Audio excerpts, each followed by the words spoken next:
प्यारे विद्यार्थियों, मेरे साथियों, आपको प्यार भरा नमस्कार और शुभकामनाएं। Myself known as Santlal, associate professor zoology, government Lohia PG college, Churu, Rajasthan. मित्रों और मेरे प्यारे विद्यार्थियों, आज बायोलॉजिकल केमिस्ट्री या बायोकेमिस्ट्री का पार्ट फर्स्ट पढ़ाने जा रहा हूँ ऑनलाइन क्लासेज के रूप में और यूट्यूब चैनल के माध्यम से। मैं कोई दूसरा माध्यम काम में नहीं ले रहा हूँ, सिर्फ यूट्यूब का ही प्रयोग कर रहा हूँ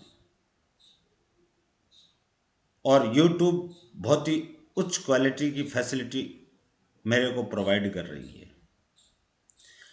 बायोकेमिस्ट्री के अंदर कार्बोहाइड्रेट पढ़ेंगे। आज स्टार्ट कर रहे हैं कार्बोहाइड्रेट्स जो हैं उनके बारे में। अब मैं पहले आपको समरी बता देता हूं कि इसके कितने वीडियो बनेंगे, किस आधार पे बनेंगे। पहले परिभाषा लूंगा बायोकेमिस्ट्री की, और फिर इसके बाद में लिविंग ऑर्गेनिज्म के लिए कौन कौन से एलिमेंट्स आवश्यक हैं, संभवतया पॉसिबली आवश्यक हैं, और कुछ अपनी बॉडी के लिए टॉक्सिक या हानिकारक हैं, विषैले हैं। उसके पश्चात क्लासिफिकेशन लूंगा कार्बोहाइड्रेट का, मोनोसैकेराइड, ओलिगोसैकेराइड और पॉलीसैकेराइड के रूप में। आज आपको मैं पॉलीसैकेराइड क्लासिफिकेशन की थीम तो बता दूंगा, लेकिन वीडियो बहुत लंबा हो जाएगा अगर पूरा मोनोसैकेराइड के बारे में अगर विस्तार से बताना चाहूँगा तो। मोनोसैकेराइड का कुछ रूप तो इसमें आ जाएगा, नेक्स्ट वीडियो के अंदर आपको पूरा का पूरा मोनोसैकेराइड आएगा, क्योंकि मोनोसैकेराइड के ऐसे कई रूप होंगे जो कि हर प्रकार की कॉम्पिटिटिव एग्जाम्स के अंदर स्ट्रक्चरल फॉर्मूले पूछी जाती हैं। और ये जो मैं आपको बायोकेमिस्ट्री स्टार्ट कर रहा हूँ, ये एक बहुत महत्वपूर्ण टॉपिक है हर प्रकार के विद्यार्थी के लिए, यूजी पीजी के स्टूडेंट्स और कम्पिटिटिव एग्ज़ाम चाहे फर्स्ट ग्रेड की हो, चाहे सेकंड ग्रेड की हो, चाहे वो कॉलेज लेक्चरर की हो, चाहे यूपीएससी की हो, और साथ में नेट और जेआरएफ को मद्देनज़र रखते हुए मैंने सभी को एडजस्ट करने का प्रयास किया है। हो सकता है मैं बायोलॉजी का छात्र हूँ, मैं केमिस्ट्री वालों लोगों की इसको बनाने में कम से कम 10-11 दिन मेरे को इस कंटेंट को बनाने में लगे हैं, तो मैं आपके सामने प्रस्तुत कर रहा हूँ। कोई गलती हो तो आप अंगूठा नीचा न करके मुझे सजेस्ट करें। कईयों की जलन होने के कारण से अंगूठे को नीचा करते हैं, यानी डिसलाइक करते हैं। क्या फर्क पड़ता है डिसलाइक करने से? आप अपनी मानवता का परिचय नहीं दे रहे हो। आप, मैंने कई वीडियोज में देखा है कि जानबूझ करके डिसलाइक करने का प्रयास कर रहे हैं। कोई फर्क नहीं पड़ता, बात है वीडियो की क्वालिटी क्या है। What is the quality of video lecture? Today I am going to start biochemistry part first. सबसे पहले लेंगे definition. The branch of science which deals with the study of chemistry of life is called as biochemistry। यानी विज्ञान की वह शाखा जो जीवन के रसायनों के बारे में अपने को अध्ययन कराती है, या बायोमोलिक्यूल्स के बारे में, जैविक अणु जो हैं उनके बारे में जो अध्ययन कराती हैं उनको अपन जैव रसायन या जैविक रसायन, बायोलॉजिकल केमिस्ट्री बोलेंगे। तो सेकंड परिभाषा है इन जनरल, सामान्यतया देयर इंपिरिकल फॉर्मूला। इंपिरिकल का मतलब होता है सैद्धांतिक या प्रयोग सिद्ध या अनुभवजन्य जो सूत्र है कार्बोहाइड्रेट का, वो है CnH2O का होल पावर n। यानी H2O के अंदर हाइड्रोजन और ऑक्सीजन की जितनी क्वांटिटी होती है, तो H2O में 2 हाइड्रोजन होंगे, ऑक्सीजन 1 होगा, वो यहाँ लागू होगा। उसकी बाद में पावर n लगती है। अगर 1 होगा तो 1, 2 होंगे तो 2 हो जाएंगे। And were thought to be hydrates of carbon, यानी कार्बन का ये हाइड्रोलाइसिस कर रहे हैं, हाइड्रेट कर रहे हैं। हाउएवर, हालांकि now carbohydrate which do not comply with this formula, लेकिन कार्बोहाइड्रेट इस फार्मूला का अनुपालन नहीं कर रहे हैं। कारण लाइक रेमनोज, रेमनोज एक ट्राइसेकेराइड है, and other substances containing nitrogen and sulphur. इनके अंदर रेमनोज और अदर जो सब्सटेंसेस जो हैं या ऑर्गेनिक कंपाउंड्स होते हैं, उनमें nitrogen and sulphur have also been discovered, ये खोजी भी गई है नाइट्रोजन और सल्फर। इसलिए ये जो अनुभवजन्य या मैंने बताया प्रयोग सिद्ध जो इंपिरिकल फार्मूला है, वो सही प्रतीत नहीं हो रहा है। Although यद्यपि it is difficult to define such as heterogeneous group, इसलिए इस प्रकार के विषमजनीय समूह को परिभाषित करना बड़ा कठिन कार्य है। फिर भी मैंने आपको they may be defined as polyhydroxy aldehyde और कीटोन्स, ये किस प्रकार से परिभाषित कर रहा हूं, इसको परिभाषित किया जा सकता है पॉलीहाइड्रोक्सी एल्डिहाइड और ketones and derivatives of them, यानी एल्डिहाइड और कीटोन्स और उनके डेरिवेटिव जो हैं उनका पॉलीहाइड्रोक्सी जो रूप होता है वो उसको अपन कार्बोहाइड्रेट कह सकते हैं।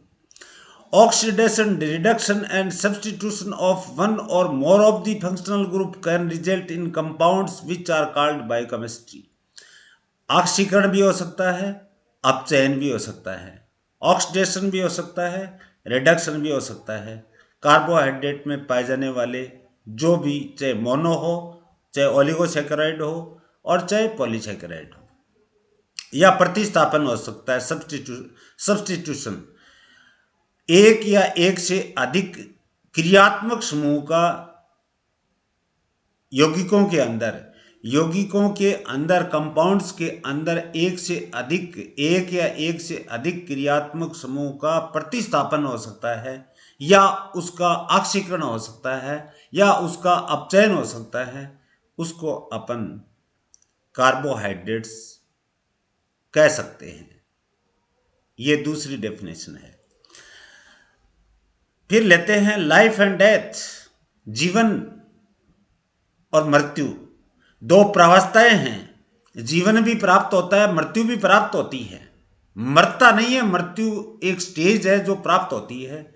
जीवन जीता नहीं है, जीवन यानी कि सबसे पहले अपन प्रकट हुए हैं अर्थ के ऊपर किसी न किसी रूप में।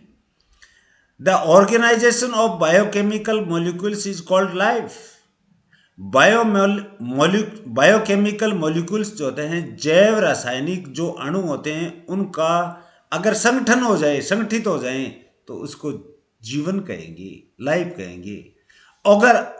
अगर इन बायोमोलिक्यूल्स का डिसऑर्गेनाइजेशन हो जाए, यानी असंगठित हो जाए, जैसे carbohydrate, carbon, hydrogen, oxygen, nitrogen मिले हुए हैं, सब अलग अलग हो जाएं, कार्बन अलग, हाइड्रोजन अलग, ऑक्सीजन अलग, नाइट्रोजन अलग, तो disorganisation of the biochemical molecules को अपन मृत्यु या डेथ कहते हैं। नेक्स्ट, मैंने यहां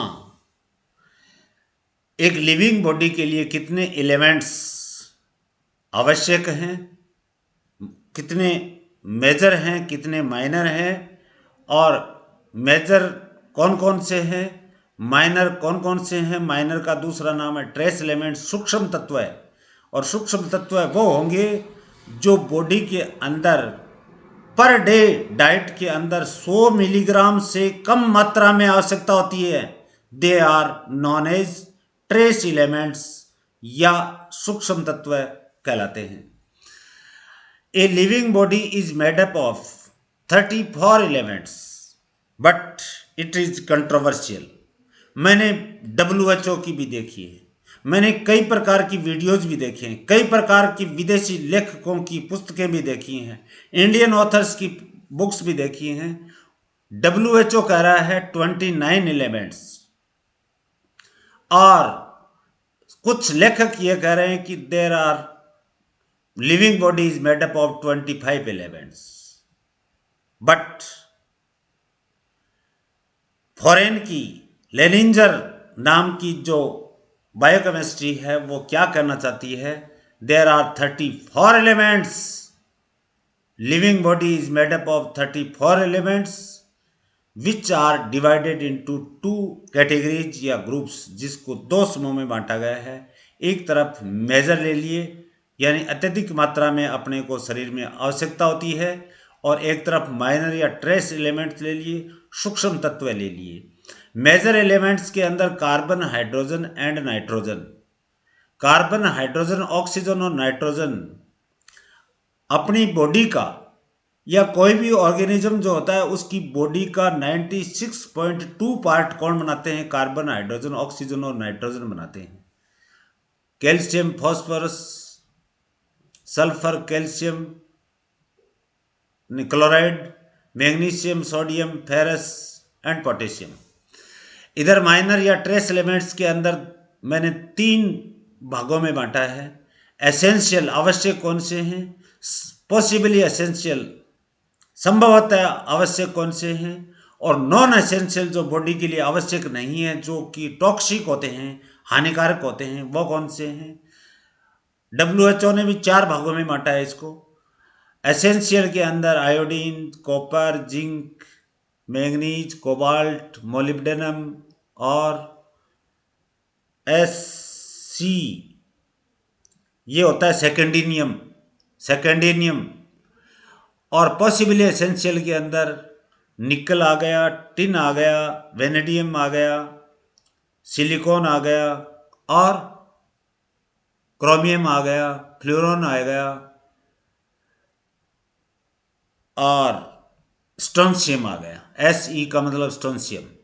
टॉक्सिक में देखिए एल्यूमिनियम है, बोरॉन है, जर्मेनियम है, और कैडमियम है, आर्सेनिक है, लेड है, मरकरी है, ओरम है। ये टॉक्सिक होते हैं बॉडी के लिए, और विशेष तौर से कार्सिनोजेनिक होती हैं। Next, in 1981 फ्रेडेन proposed a biological classification of trace elements in tissues। यानी 1981 के अंदर फ्रेडेन नाम का जो बायोकेमिस्ट था उसने ट्रेस एलिमेंट्स का वर्गीकरण प्रस्तुत किया था, और उन्होंने 4 ग्रुप बनाए थे। Major essential, minor essential, minor possibly essential, और माइनर यानी ट्रेस एलिमेंट्स नॉन एसेंशियल या टॉक्सिक। अब लेते हैं definition of trace elements. Trace elements या सूक्ष्म तत्व क्या होता है उसकी परिभाषा। An element is considered a trace element when its requirement per day is below 100 milligram. कोई भी तत्व है जो अपने शरीर के लिए 100 मिलीग्राम से नीचे पर डे की डाइट के अंदर आवश्यक होता है, उसको सूक्ष्म तत्व की संज्ञा दी जाती है। अब बॉडी के अंदर 80% वाटर होता है, चाहे सेल्स हो, चाहे टिश्यूज हो, चाहे ऑर्गन हो, चाहे मसल्स का कुछ भी हो, 80% वाटर होगा। और अदर कंपोनेंट्स जो होंगे वो 20% होंगे। 20% के अंदर कार्बोहाइड्रेट 1%, प्रोटीन सबसे ज़्यादा होते हैं 14%, और फैट्स 3 to 7% होते हैं। न्यूक्लिक एसिड 0.1% होते हैं। विटामिन्स जो होते हैं 0.1% होते हैं। एंजाइम्स भी 0.1% होते हैं। ये बॉडी का कंपोजिशन के अंदर पानी के साथ में अदर जो बायोमोलिक्यूल्स हैं उनका अनुपात या रेशो बताया है। अब शुरुआत करने जा रहा हूं मैं carbohydrate. Carbohydrates are made up of carbon, hydrogen and oxygen. सामान्यतः कार्बन, हाइड्रोजन और ऑक्सीजन के रूप में एम्पिरिकल फार्मूला के आधार पे ये बने हुए होते हैं। In certain cases like rhamnose, ये ट्राइसैकेराइड होता है। Nitrogen and sulphur are also present. कुछ ही ऐसे आपको सैकेराइड्स मिलेंगे जिनके अंदर नाइट्रोजन और सल्फर पाए जाते हैं। मोस्ट ऑफ द कार्बोहाइड्रेट के अंदर कार्बन, हाइड्रोजन और ऑक्सीजन ही होगी। On the basis of hydrolysis of carbohydrates are classified into 3 groups. Carbohydrate का जलीय अपघटन किया जाए तो कार्बोहाइड्रेट के 3 रूप अपने को प्राप्त होते हैं: मोनोसैकेराइड्स, ओलिगोसैकेराइड्स, पॉलीसैकेराइड्स। कुछ किताबों के अंदर इनको 4 भागों में बांटा हुआ है: मोनोसैकेराइड, डाइसैकेराइड, ओलिगोसैकेराइड और पॉलीसैकेराइड्स। लेकिन मैंने इसको 3 ही भागों में बांटा है: मोनोसैकेराइड, ओलिगोसैकेराइड और पॉलीसैकेराइड। अब शक्कर का मतलब है शुगर। मोनो ग्रीक वर्ड जो है उसका मतलब है सिंगल। ओलिगोज का अर्थ होता है फ्यू, और ओलिगोज फ्यू का मतलब है यहां जो ग्लूकोज के मोनोमर्स होंगे उनकी मात्रा 2 से लेकर के 10 तक होगी। और मोनोसैकेराइड में ग्लूकोज यानी जो हेक्सोज होते हैं उनके जो मोनोमर्स होते हैं वो एक ही होगा। और पॉलीसैकेराइड में 10 से ज़्यादा अगर मोनोमर्स हेक्सोज के या 6 कार्बन वाले अणुओं का होता है उसको पॉलीसैकेराइड कहते हैं।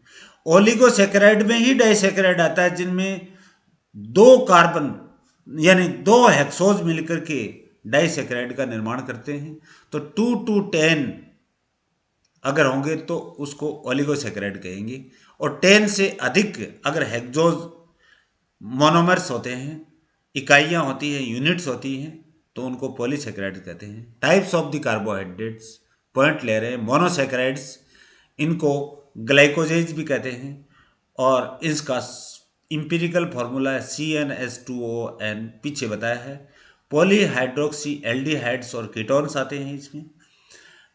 दूसरा क्लासिफिकेशन लिया है nature of the carbonyl group. COO carbonyl group होता है। एल्डिहाइड में भी COO आता है, एक कार्बन के ऊपर हाइड्रोजन जुड़ा हुआ होता है, और कीटोन के अंदर COO अपने आप ही होता है। तो एल्डोजेज होते हैं, कीटोजेज होते हैं। एल्डोजेज के अंदर प्रेजेंस ऑफ एल्डिहाइड ग्रुप होता है CHO, और कीटोजेज के अंदर प्रेजेंस ऑफ कीटोन ग्रुप होता है COO। और इधर एक वैलेंसी खुली पड़ी है, इसके साथ में कोई भी एल्किल ग्रुप जुड़ सकता है, कोई दूसरा कंपाउंड कोई भी जुड़ सकता है। दूसरा classification according to length of the carbonate chain. Carbon की कितनी शाखाएं पाई जाती हैं उनके आधार पे इनका वर्गीकरण किया गया है मोनोसैकेराइड्स का, जिनको ग्लाइकोजेज कहते हैं। और इसमें एल्डिहाइड और कीटोन्स आएंगे।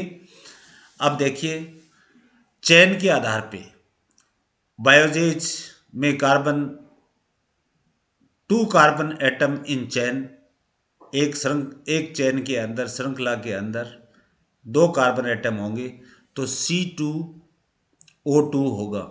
क्योंकि सूत्र को देखिए आप, CnH2ON, तो H2 डबल हो जाएगा, C4 हो जाएगा, H4 हो जाएगा। C दो होंगे, ऑक्सीजन भी दो होंगे, कार्बन भी दो होंगे, ऑक्सीजन भी दो होंगे, हाइड्रोजन 4 हो जाएंगे। 2 से गुणा होता जाएगा hydrogen. Trioses 3 carbon atom in chain, glyceraldehyde and dihydroxy acetone, C3H6O3। Tetroses होंगे तो 4 कार्बन होंगे, 4 कार्बन एटम इन चैन होंगे, C4H8O4 होगा। उदाहरण फॉर एग्जाम्पल इर्थ्रोज एंड थ्रियोज।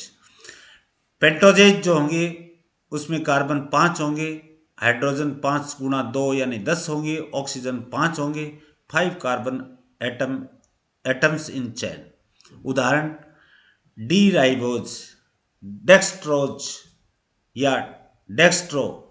प्रकाश देते हैं तो राइट साइड में अगर रोटेट कर जाता है तो डी, और लेफ्ट साइड में अगर रोटेट कर जाता है तो लीवो बोलते हैं। तो डेक्सट्रो और लीवो नाम आ रहा है।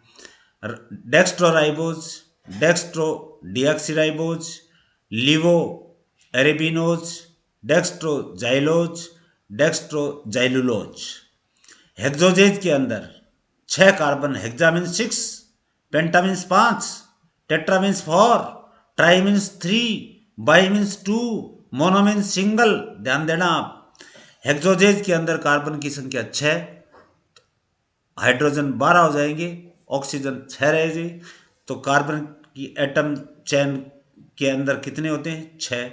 उदाहरण डेक्स्ट्रोग्लूकोज, डेक्स्ट्रोगैलेक्टोज, डेक्स्ट्रोमेनोज, डेक्स्ट्रोफ्रक्टोज।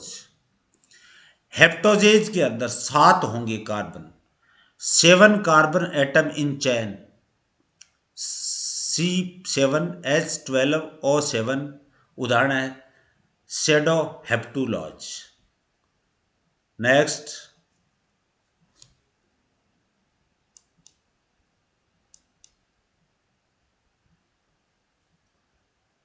सेडोहेप्टुलोज तक अपने अकॉर्डिंग टू कार्बन एटम की संख्या के आधार पे क्लासिफिकेशन कर लिया है। अब आ रहे हैं derived monosaccharides.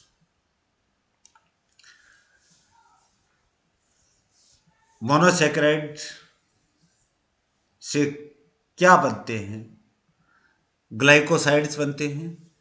OH on carbon number 1 of sugar molecule, glucose के कार्बन नंबर 1 पे अगर OH जुड़ जाए, replaced by other radicals, for example methyl glycosides and galactosides. Sugar phosphatase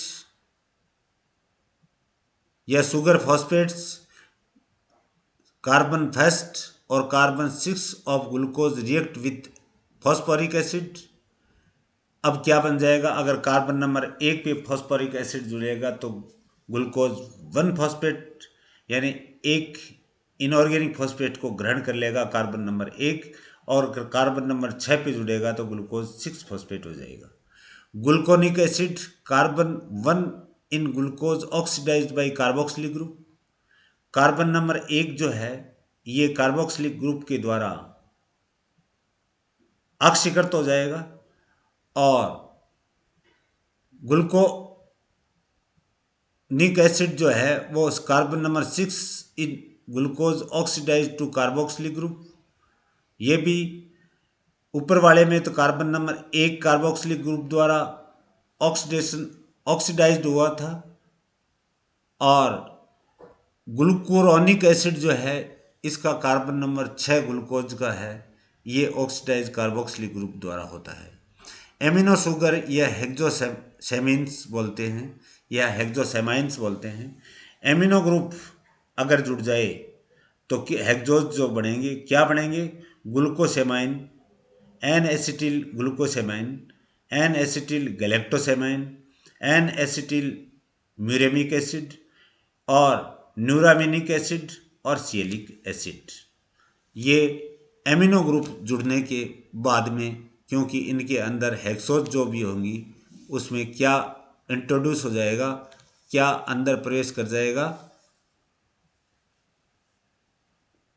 amino group प्रवेश कर जाएगा। कर्सर के साथ देखिए, amino group introduced into हेक्सोजेज।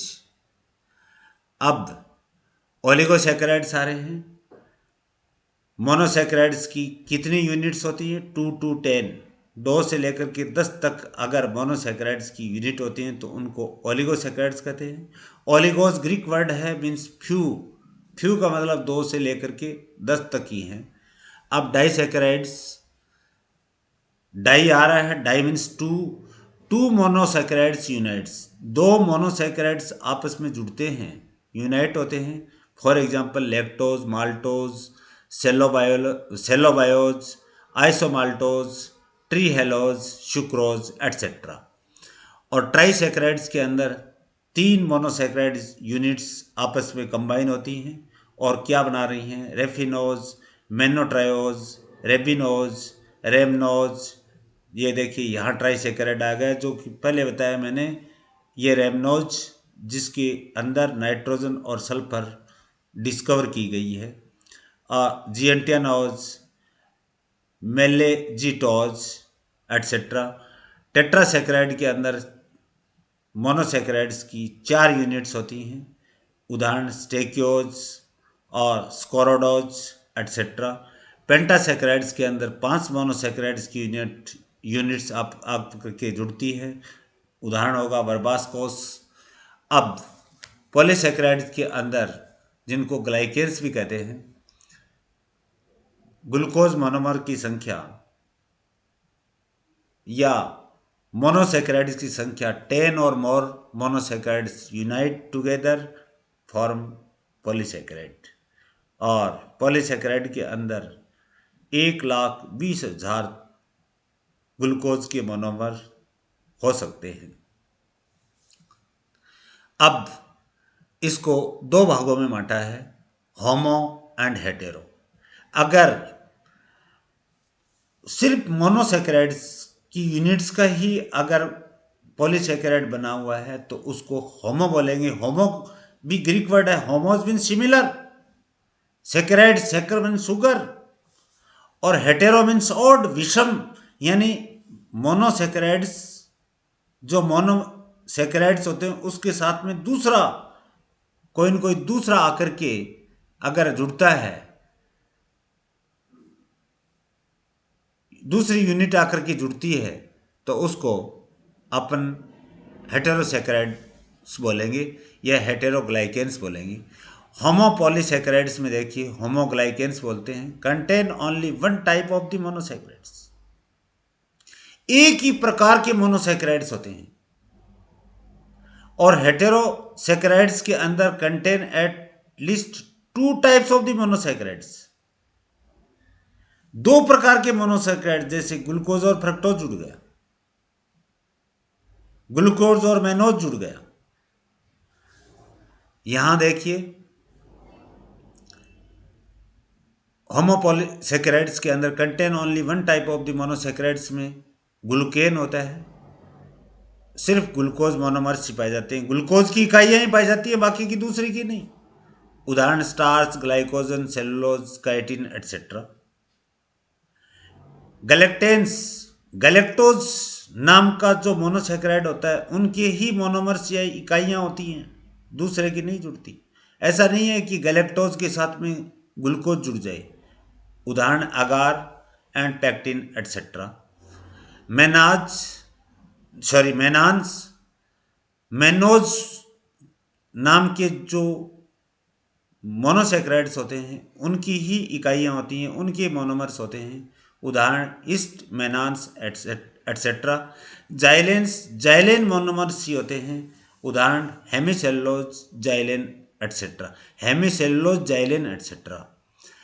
Fructose monomers ही होते हैं, ऐसा नहीं है कि फ्रक्टोज के साथ में ग्लूकोज मेनोज या जाइलेन जुड़ जाए तो ये इंसुलिन का निर्माण करता है। महत्वपूर्ण ये इंसुलिन हार्मोन होता है। हेटेरोसैकेराइड्स या हेटेरोग्लाइकेन्स जो कहते हैं, इसके अंदर दो प्रकार के मोनोसैकेराइड्स जुड़ते हैं। जैसे न्यूट्रल शुगर्स होते हैं, हेमिसेलुलोज, सम गम्स, गूंद जो होता है, म्यूसिलेज होते हैं, पेक्टिक सब्सटेंसेज जो होते हैं, उसके अंदर इनको न्यूट्रल शुगर्स बोल देंगे। म्यूकोपॉलीसैकेराइड्स के अंदर देखिए एमिनो शुगर भी जुड़ रहा है, यूरोनिक एसिड जुड़ रहा है, and some of their derivatives भी जुड़ रहे हैं। उदाहरण होगा हाइलुरोनिक एसिड और कॉन्ड्रियोटिन एंड हिपेरिन। हिपेरिन आपको पता है एंटीकोगुलेंट होगा। अंत में आपको मैं बायोमेडिकल इंपॉर्टेंस बताऊंगा, वहाँ पे हाइलुरोनिक एसिड और हिपेरिन के बारे में विस्तार से बताऊंगा। अदर हेटेरोपॉलीसैकेराइड्स कौन से होते हैं? ग्लाइकोप्रोटीन्स होती हैं, जैसे प्लाज्मा प्रोटीन्स हैं।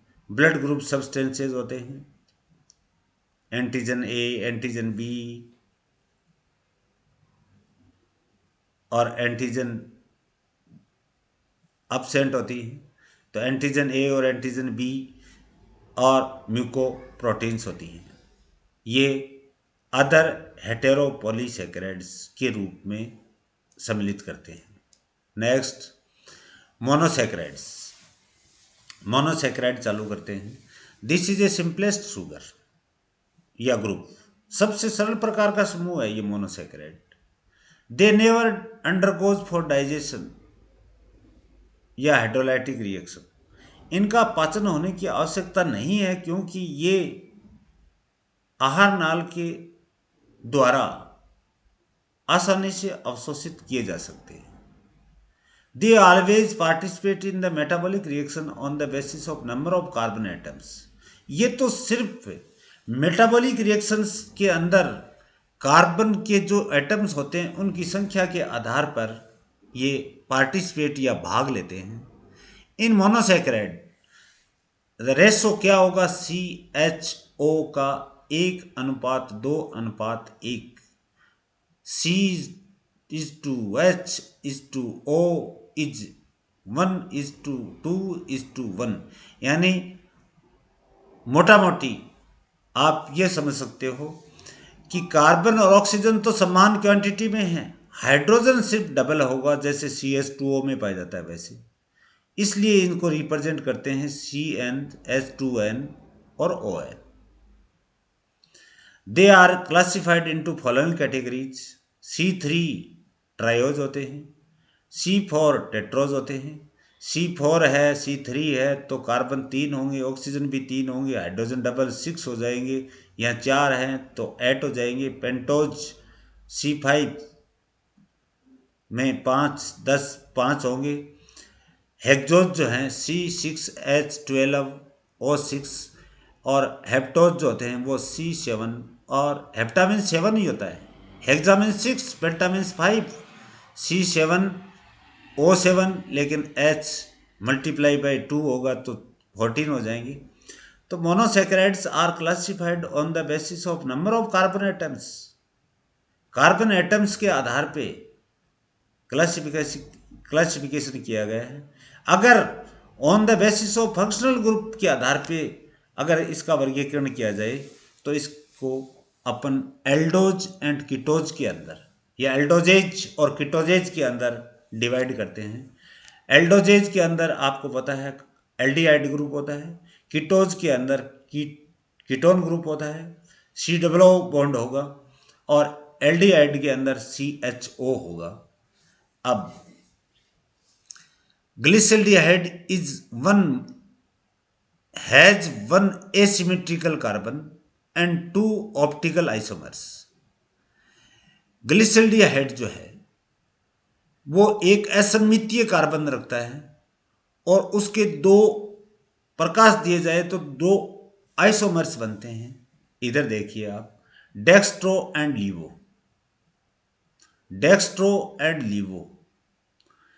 अब देखिए बॉटम पे हमेशा CH2OH होगा, वो कार्बन नंबर 1 होगा। इधर भी देखिए CH2OH लिवो के अंदर भी, डेक्स्ट्रो में भी बॉटम पे CH2OH है, लिवो में भी बॉटम पे कोई भी कंपाउंड क्यों ना हो उसके बॉटम पे पाए जाने वाला CH2OH अति आवश्यक होगा और कार्बन नंबर 1 होगा। कार्बन नंबर 2 पे देखिए क्या हो रहा है, अगर अगर दाईं तरफ पाया जाता है कार्बन की तो उनको बोलते हैं डेक्स्ट्रो, जिसको स्मॉल डी या प्लस के रूप में इंडिकेट करते हैं। और carbon hydroxyl group carbon number 2 पे लेफ्ट साइड में पाया जाता है तो ये लिवो रोटेटरी होता है, जिसको स्मॉल एल या माइनस से इंगित करते हैं, इंडिकेट करते हैं। ये डेक्स्ट्रो और लिवो की सुपरिचित परिभाषा है, कोई चक्कर में पड़ने की जरूरत नहीं है। बॉटम पे कोई भी कंपाउंड हो उसके अगर CH2OH है और उससे आगे वाले कार्बन नंबर 2 पे राइट हैंड में दाईं तरफ आपके सामने किताब होगी, राइट हैंड में है या आप कॉपी में लिखते हो तो राइट हैंड में अगर लिखते हो तो वो होगा डेक्स्ट्रो। अगर कार्बन नंबर 2 पे बाईं तरफ हाइड्रोक्सिल ग्रुप लिख रहे हो तो वो होगा लिवो रोटेटरी या लिवो, जिसको माइनस से या स्मॉल एल से रिप्रेजेंट करते हैं। ये लाइट देने पे, ध्रुवित प्रकाश देने के ऊपर इस प्रकार की क्रियाविधि संपन्न होती है। पोलराइज्ड यानी अपन लाइट देंगे, ध्रुवित प्रकाश देंगे, अब पढ़ेंगे। देखो glyceraldehyde is one asymmetrical carbon and 2 optical isomers, dextrorotatory and levorotatory forms. दो ऑप्टिक्स का मतलब प्रकाश, लाइट देने पे, और लाइट भी कैसी है, पोलराइज्ड, ध्रुवित प्रकाश। The dextrorotatory and levorotatory forms में ग्लिसल्डिहाइड पाया जाता है। Dextrorotatory compound rotate a beam of polarised light to the right and are labelled as D और प्लस। एक बीम है, यानी ये मान के चलो, कर्सर के साथ रहिए, ये एक केंद्रीय रेखा है। बीम जो है यहाँ से अगर प्रकाश गुजारते हैं, इधर भी देखिए, इधर से प्रकाश गुजारते हैं, तो डेक्स्ट्रो की बात कर रहा हूँ, यहाँ से अगर ध्रुवित प्रकाश गुजारते हैं तो अगर हाइड्रोक्सिल ग्रुप जो है वो राइट हैंड में रोटेट हो जाए तो उसको बोलेंगे डेक्स्ट्रोरोटेटरी, लेबल्ड D स्मॉल में, D कैपिटल नहीं होगा यहाँ पे, स्मॉल या प्लस में। Levorotatory compounds rotate polarised light to the left, polarise देने पे बाईं ओर, ये देखिए आप बाईं ओर कार्बन नंबर 2 पे, एंड लेबल्ड स्मॉल l या माइनस के रूप में अपन इंडिकेट करते हैं या प्रदर्शित करते हैं। Ketoses, triose dihydroxyacetone is simplest ketose. सबसे सिंपलेस्ट कीटोज का उदाहरण बताइए तो होगा ट्रायोज डाई हाइड्रोक्सी एसीटोन। सबसे सिंपलेस्ट एल्डोज का नाम बताइए तो होगा ग्लिसल्डिहाइड। कार्बन की संख्या 3 होगी, इनमें भी कार्बन की संख्या 4 होगी। किसमें, सॉरी, कीटोज में कार्बन की संख्या 4 होगी। अब देखिए आप, triose dihydroxyacetone is the simplest ketose but does not show any optical activity. लेकिन ये इस प्रकार की ऊपर एल्डोजेज जो डेक्स्ट्रो और लिवो प्रकार की ऑप्टिकल आइसोमर, प्रकाश के एक दूसरे के यानी प्रतिबिंब जैसे बन रहे हैं, वैसी अभिक्रिया या एक्टिविटी नहीं दर्शाते। टेट्रोज डी कैपिटल है, इसका मतलब डेक्सट्रोज है ये, या डी के रूप में ही केमिस्ट्री वाले काम में लेते हैं। Tetrose D erythrulose is therefore the parent compound of all the D ketoses. Tetrose D erythrulose जो है वो डी कीटोजेज का, सभी डी कीटोजेज जो होते हैं उनका पेरेंट कंपाउंड होता है, मुख्य कंपाउंड होता है, पूर्वज कंपाउंड होता है। एडिशन ऑफ सेकेंडरी, यहाँ क्या नाम आ रहा है, टेट्रोज। टेट्रोज का मतलब है, टेट्रोज का मतलब है कार्बन की संख्या 4 होगी। Second addition of secondary alcohol group result in the formation of पेंटोजेज।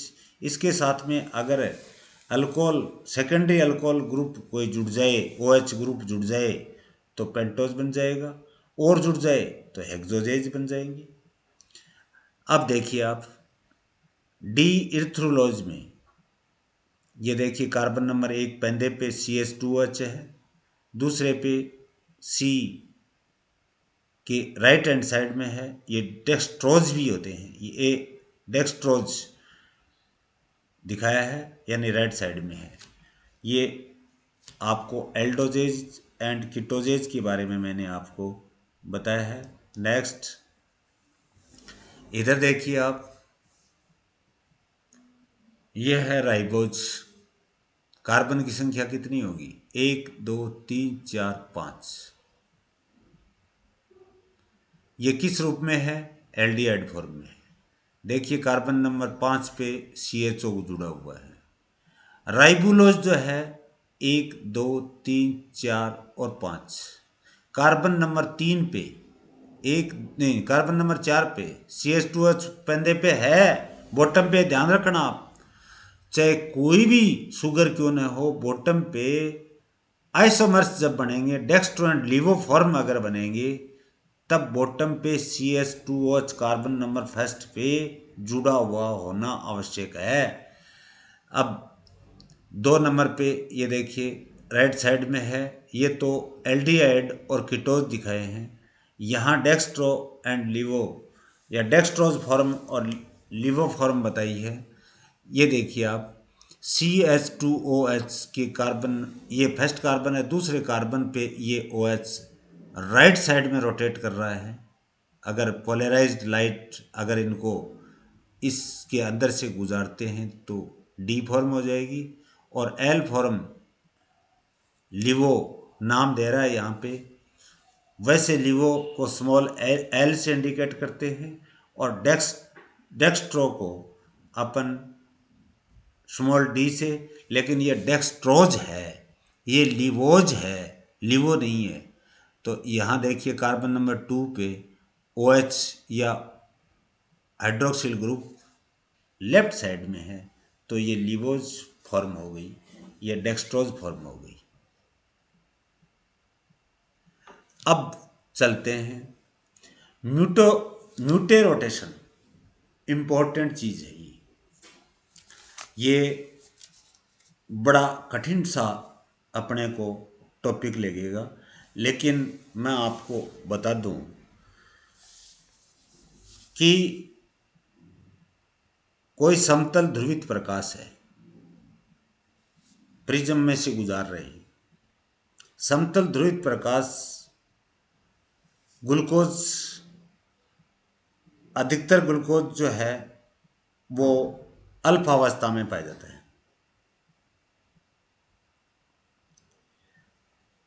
यानी समय अवस्था में अल्फा ग्लूकोज की मात्रा ज़्यादा होती है, बीटा की कम होती है। ग्लूकोज 2 फॉर्म में पाया जाता है यहाँ पे, अल्फा एंड बीटा। समतल ध्रुवित प्रकाश अल्फा और बीटा ग्लूकोज से जब गुजारते हैं तो अल्फा प्रकाश के तल को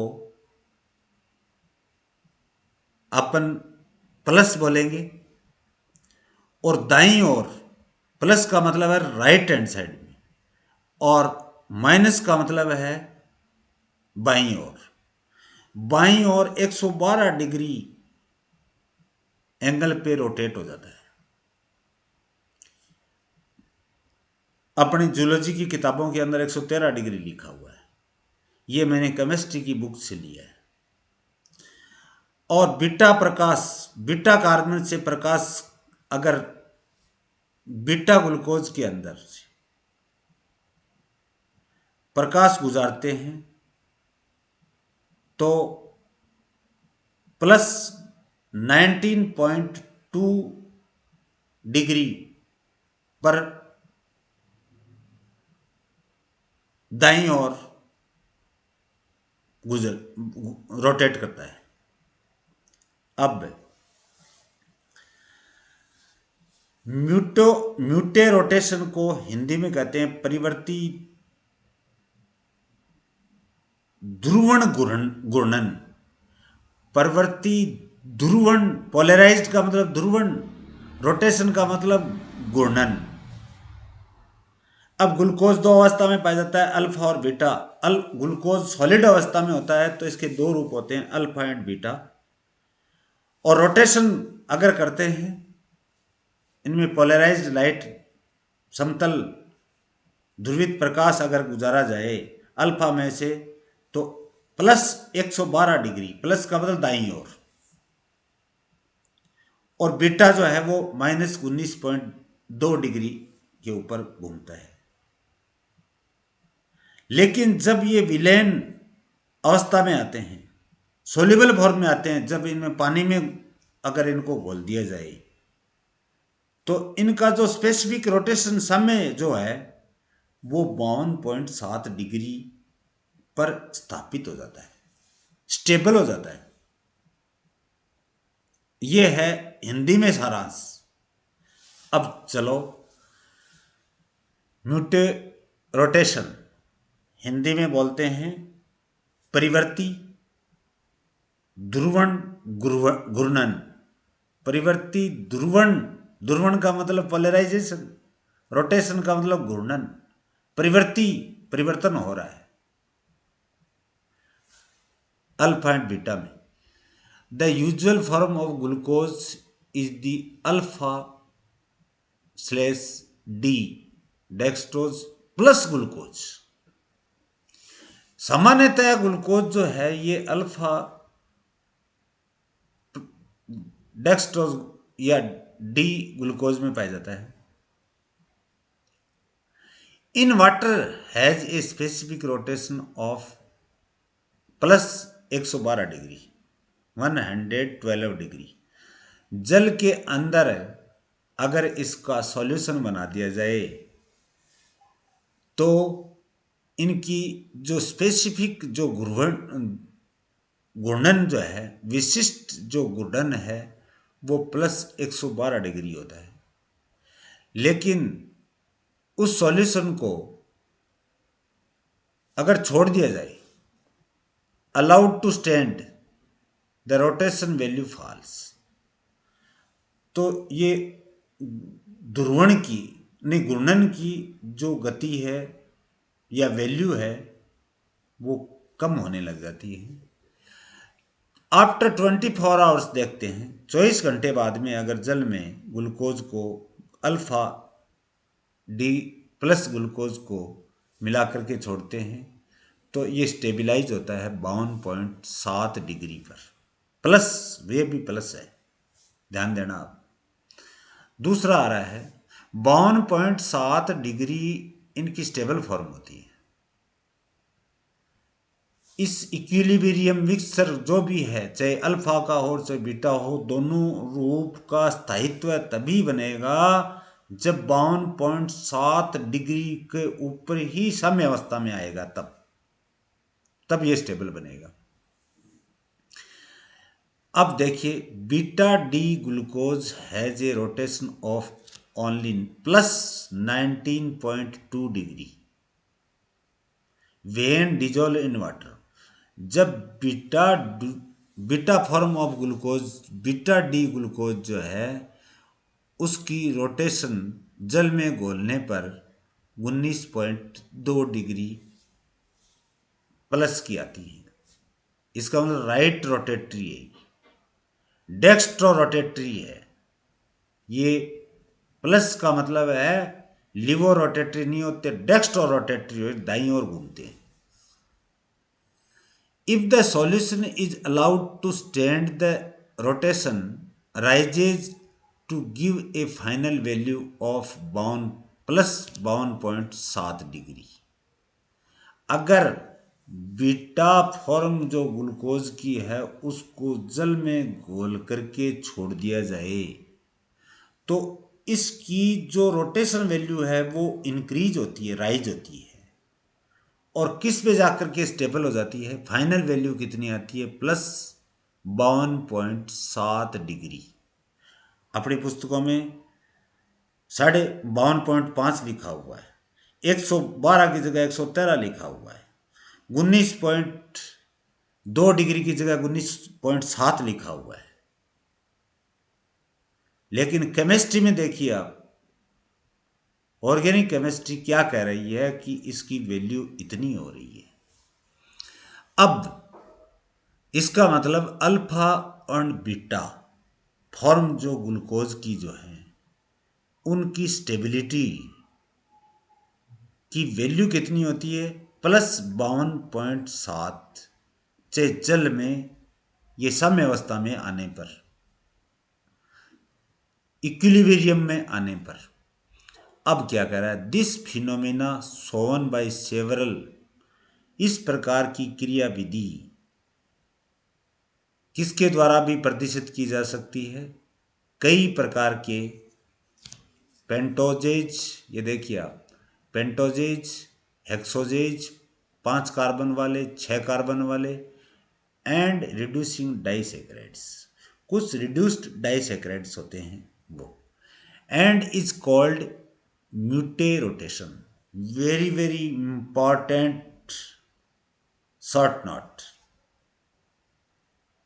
both chemistry and zoology, biological chemistry जो पढ़ रहा है उन सभी विद्यार्थियों के लिए यह महत्वपूर्ण है, mutarotation. Next, it is due to the conversion of the alpha and beta forms until an equilibrium mixture is reached. ये कब तक इनका अल्फा और बीटा फॉर्म का ये 52.7 डिग्री के ऊपर है, स्टेबल होता है।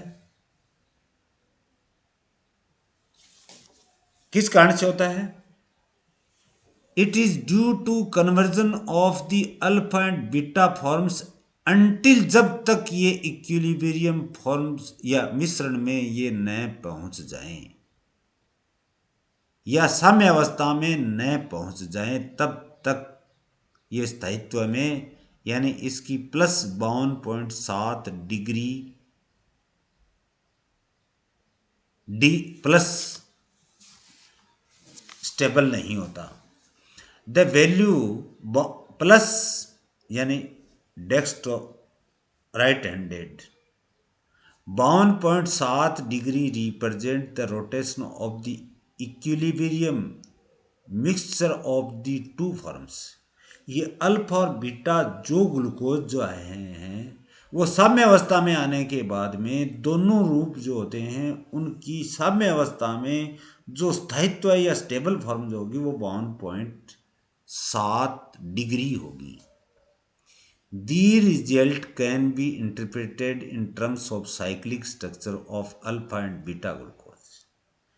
क्योंकि अल्फा और बीटा है तो ये ग्लूकोज जो है ये हमेशा साइक्लिकल फॉर्म में पाया जाता है, चक्रीय रूप में पाया जाता है। लेकिन साम्य अवस्था के अंदर आने के बाद में बीटा ग्लूकोज या बीटा डी ग्लूकोज जो है उसकी तुलना में अल्फा डी प्लस ग्लूकोज या अल्फा ग्लूकोज जो है उसकी मात्रा साम्य अवस्था में ज़्यादा होती है। बीटा ग्लूकोज की तुलना में अल्फा ग्लूकोज की मात्रा सदैव साम्य अवस्था में जब स्टेबल हो गया 52.7 डिग्री पर, तो अल्फा ग्लूकोज या अल्फा डी प्लस ग्लूकोज की मात्रा सदैव बीटा ग्लूकोज की तुलना में ज़्यादा होती है। ये विशेष तौर से अलग हटकर के पॉइंट जो आ रहा है वो मैं आपको बता रहा हूँ। मित्रों, ये पहला वीडियो पूरा हुआ है। मैं 3 वीडियोस में कार्बोहाइड्रेट का complete classification with structure formulae बताऊंगा। ये वीडियो नंबर फर्स्ट है। इससे आगे वाला मोनोसेकेराइड का ही, टोटल मोनोसेकेराइड का ही सेकंड वीडियो होगा।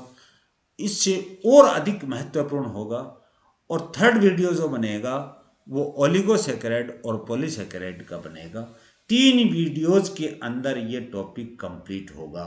अगर तीनों वीडियोज आपने ढंग से पढ़ लिए तो कार्बोहाइड्रेट की स्ट्रक्चर, उनका क्लासिफिकेशन, उनकी बायोमेडिकल इंपॉर्टेंस, कदापि ऐसा नहीं होगा कि आपकी समझ में नहीं आए।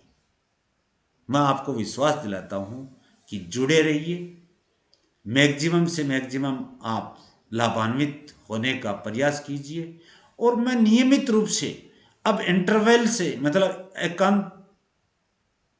मतलब अंतराल के, एक दिन के अंतराल के बाद में आपको वीडियो अपलोड कर रहा हूं। फ्यू डेज आफ्टर, यानी कुछ दिन बाद में मैं आपको नियमित रूप से पर डे आपको वीडियोस भेजता रहूंगा। आप सुनते रहिए, वॉच करते रहिए। जो नियमित रूप से वॉच करते आए उनको मेरे तहे दिल से मैं आभार प्रकट करता हूं। और सभी विद्यार्थियों और मेरे साथियों की उज्जवल भविष्य की कामना करता हूं। Thanks for watching. Thank you for watching my video.